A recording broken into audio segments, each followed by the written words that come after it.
In order for you to reach your goals, you're going to have a significant amount of confidence.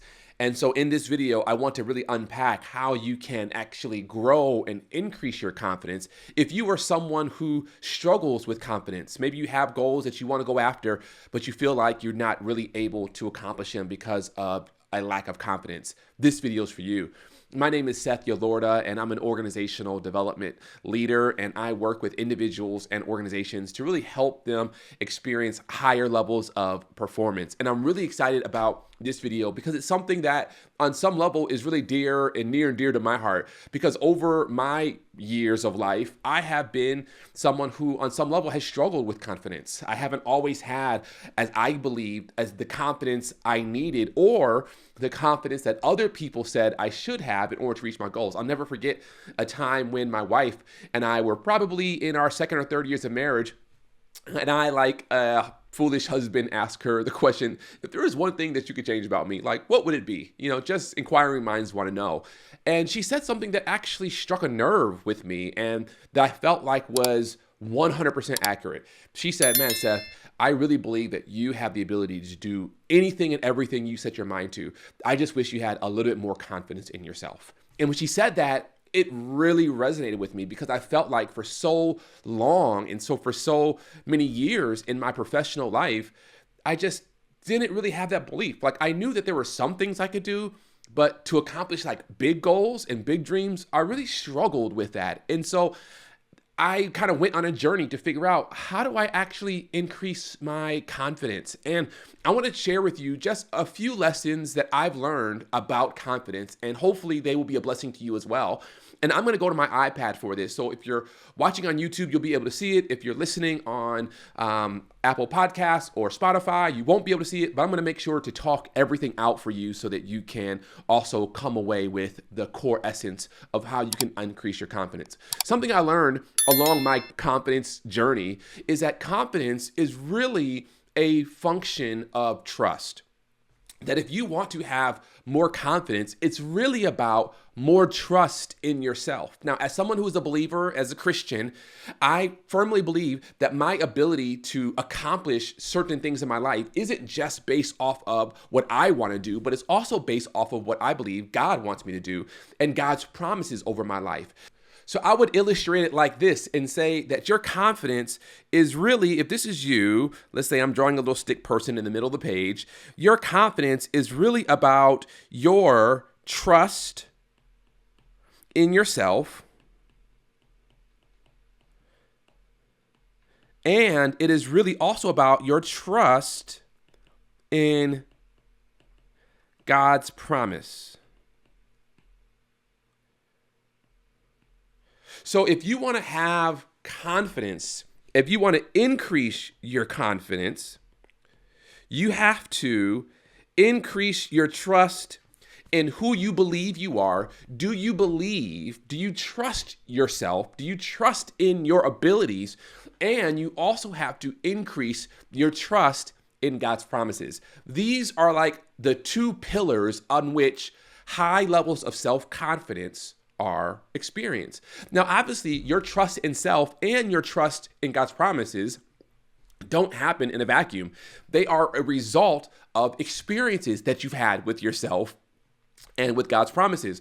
And so you can look back over your life and you should be able to say, man, when I've set my mind to do A, B, C, and D in the past, I was able to accomplish 50, 60, 70, 80, maybe even 100% of the goals I set for myself. And so because I have this positive track record, I trust and I believe that I will be able to accomplish significantly more in my life, because your trust and your belief in your present self is based off of what you have seen yourself do in the past.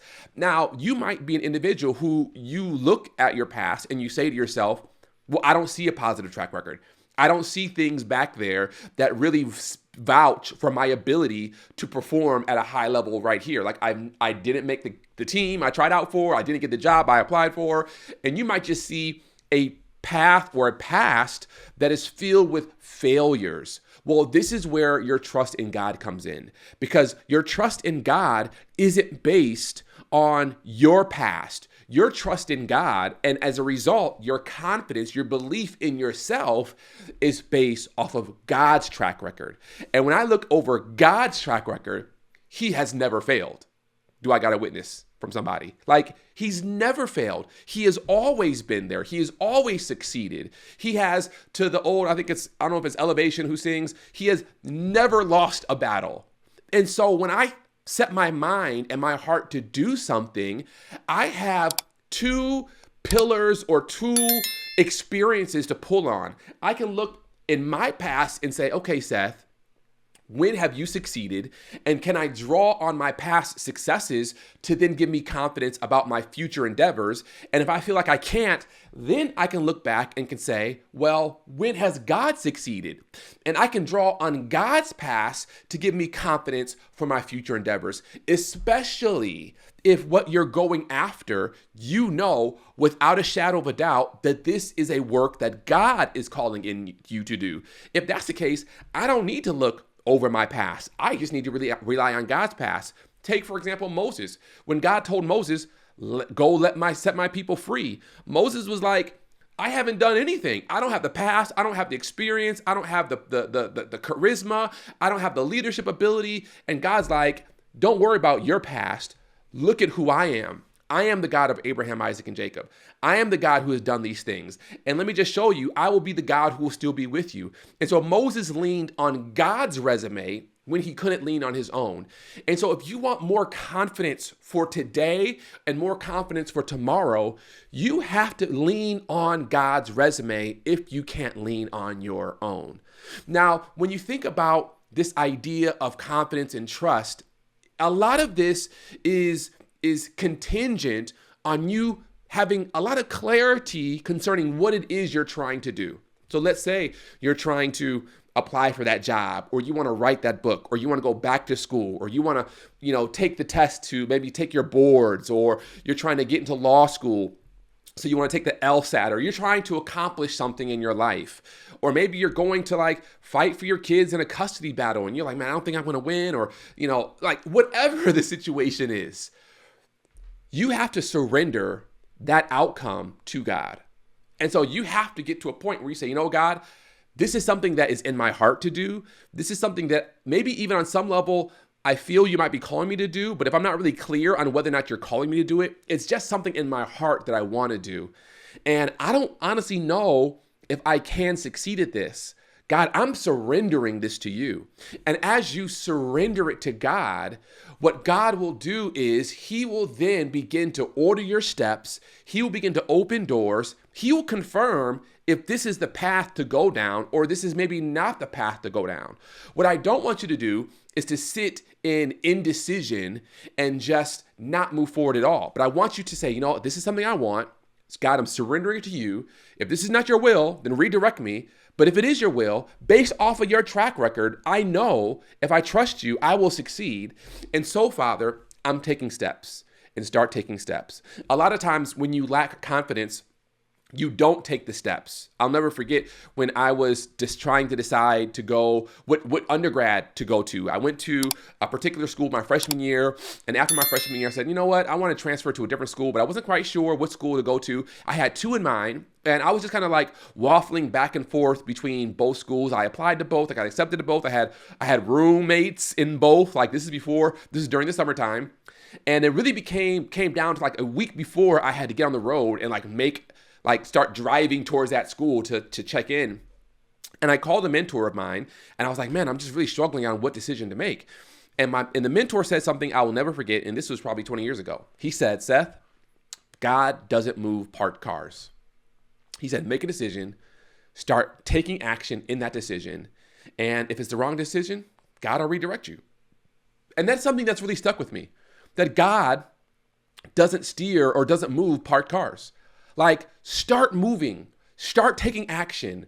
What the devil wants to do is he wants to get you to fall back into a position where you are parked because a lack of activity often is indicative of a lack of faith.